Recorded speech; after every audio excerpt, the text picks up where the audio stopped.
உங்கள் நிலம் உங்கள் அனுமதி. இன்றைய நிகழ்ச்சியில் உங்கள் நிலம் முழுமை திட்டத்தில் விவசாய உபயோக பகுதியாக இருக்குது. ஆனால் இது பிளானிங் ஏரியா, அதாவது திட்டமிட்ட பகுதி. உங்கள் நிலம் முழுமை திட்டத்தில் விவசாய உபயோக பகுதியாக இருக்குது. ஆனால் விரிவு அபிவிருத்தி திட்டத்தில் டிடி பிளானில் ஸ்கீமில் நீர்நிலையாக வகைப்படுத்தப்பட்டிருக்கு. அப்போ நீங்கள் இதை எதை எடுத்துக்கிட்டு நீங்கள் அனுமதி கோரணும்?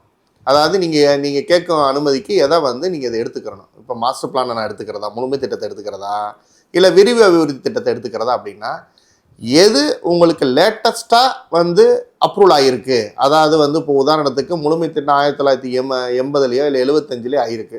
விரிவு அபிவிருத்தி திட்டம் ஒரு 90 ஆகிருக்கு அப்படின்னா நகர் உறவு இயக்கத்தால் 90 ஆகிருக்கு விரிவு அபிவிருத்தி திட்டம் டிடி பிளான். முழுமை திட்டம் 70 ஆகிருக்கு இல்லை 75 ஆகிருக்குன்னா எது லேட்டஸ்ட்டாக ஆகிருக்கோ அதை தான் நீங்கள் எடுத்துக்கிறணும். அப்படின்னா விரிவு அபிவிருத்தி திட்டத்தை எடுத்துக்கிறணும். இல்லை விரிவு அபிவிருத்தி திட்டம் இல்லை, முழுமை திட்டம் எனக்கு 2000 ஆகிருக்கு இல்லை 1990 ஆகிருக்குன்னா அதை எடுத்துக்கிறணும். எது உங்களுக்கு லேட்டஸ்ட்டாக ஆகிருக்கோ திட்டமிட்ட பகுதியில் இந்த குழப்பம் நிறையா பேருக்கு ஏற்படும். முழுமை திட்டத்தில் எப்படி இருக்குது, விரிவு அபிவிருத்தி திட்டத்தில் எந்த உபயோகத்தில் இருக்குது அப்படின்னா எது லேட்டஸ்ட்டாக இருக்கோ அதை நீங்கள் எடுத்துக்கிட்டு அனுமதி கோரலாம். அதில் என்ன இருக்கோ அதை சேஞ்ச் பண்ணுறதுனா சேஞ்ச் பண்ணணும். இல்லை அதையே வச்சுக்கிட்டு அந்த பகுதியிலே உங்களுக்கு வளர்ச்சி பணிகளை மேற்கொண்டு அனுமதி வாங்கணும்னா தாராளமாக வாங்கிக்கலாம். நன்றி.